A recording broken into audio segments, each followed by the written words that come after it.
कहते हैं कि मन इतना चंचल होता है कि यदि वह नियंत्रण में न रहे तो व्यक्ति अशांत महसूस करने लगता है। ये अशांति मन में एक पल में आने वाले सैकड़ों सवालों के कारण होती है और यह अशांति तब तक बनी रहती है जब तक कि व्यक्ति को मन में चल रहे सवालों का जवाब नहीं मिल जाता। ऐसे में तो यही लगता है कि मन को शांत रखना बेहद जरूरी है। लेकिन सवाल यह उठता है कि आखिर हम मन को शांत कैसे कर सकते हैं? गौतम बुद्ध के मुताबिक मन को शांत करने के लिए उसे समझना जरूरी है। आज के इस वीडियो में मैं आपको बताया गया है गौतम बुद्ध के बताए वे तरीके जिनसे मन को समझना आसान होगा और हम उस पर कंट्रोल करने का प्रयास कर सकेंगे। मन को जानने से जुड़ी है गौतम बुद्ध की ये कहानी है। पहला चरण। एक बार एक व्यक्ति गौतम बुद्ध के पास गया और पूछा कि मन को नियंत्रित करने का पहला चरण क्या है। बुद्ध कहते हैं, अपने मन को समझने का पहला चरण है इसके द्वारा दिए गए लालच की व्यर्थता को देखना समझना। दरअसल जब मन अशांत होता है तो कई तरह के लालच देता है और जिसने मन द्वारा दिए इन लालचों को पहचान लिया, समझ लो कि उसने मन को समझने का पहला चरण समझ लिया। फिर व्यक्ति बुद्ध से पूछता है कि लेकिन हमें यह कैसे पता चलेगा हमारा मन हमें लालच दे रहा है और वह लालच व्यर्थ है। इसका जवाब देते हुए बुद्ध कहते हैं, अनुभव से। मनुष्य मन के लालच से जिस कार्य को अतिपूर्वक करता है उसमें उसे हानि ही होती है और हानि के बाद ही उसे अनुभव होता है। जैसे जिसने वास्तव में यह देख लिया कि नशा करना केवल दुख है, वह नशा मुक्त होना शुरू कर देगा। वहीं जिसने जान लिया कि ईर्ष्या से खुद का नाश होता है, वह ईर्ष्या से मुक्त हो जाएगा। मन को समझने का यही पहला चरण है। मन को जानने का दूसरा चरण। व्यक्ति बुद्ध से पूछता है, यदि व्यक्ति पहले चरण से यह जान जाता है कि वह मन द्वारा दिए लालचों के कारण दुखी है, तो फिर दूसरा चरण क्या है? बुद्ध कहते हैं, खोज पर निकलना।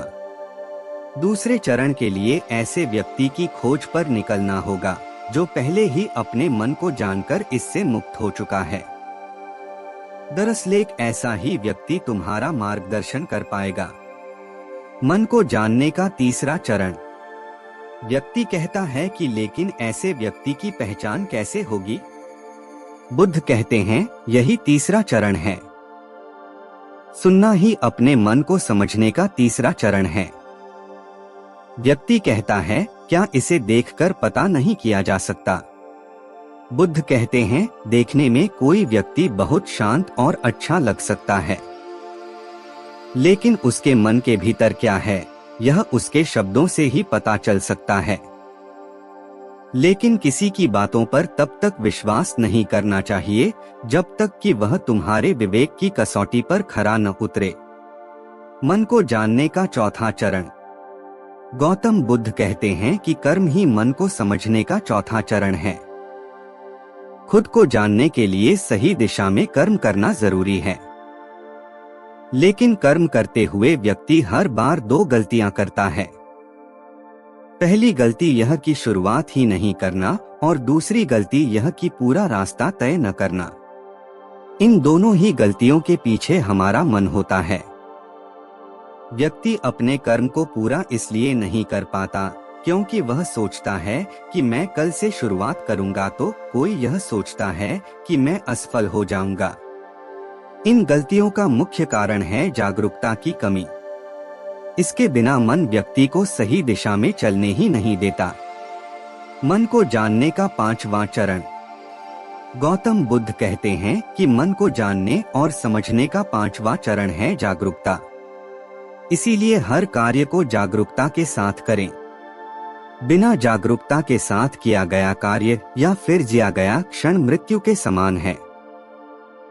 व्यक्ति बुद्ध से पूछता है, अपने जागरूकता के स्तर को कैसे बढ़ाया जा सकता है? बुद्ध ने जवाब दिया, ध्यान से। मन को जानने का छठा और अंतिम चरण।